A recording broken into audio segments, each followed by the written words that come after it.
What's up, family? I'm at the end of my fun run. Correction. End of my fun ride because it's a little bit too hot out here to be running.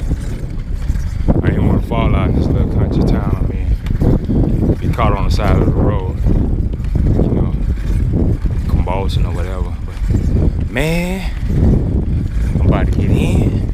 I'm about to jump in that shower. I'm about to cool off because it's about to get hot out here. It's about 85 degrees, close to 90. The index said it's supposed to feel about 102 today.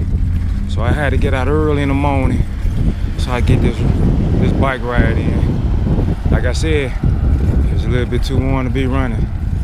You know, I ain't want to cramp up, fall out, none of those things. You know, but man, family, if you do anything, just get out, get some fresh air, man.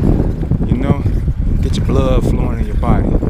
Breathe in some of that good oxygen that's outside. You know, get off the couch, get out the house. Man, get out, move around and do something. That's one of them old school hits. But man, continue to view my videos, like my videos, stay motivated, stay inspired, stay encouraged. Don't let anything or anybody tell you can't do. As long as you go get yourself checked out and make sure you're able to do it physically, man, you go ahead and get it in, you know. But with all that being said, family, as always, much love and blessings. Peace.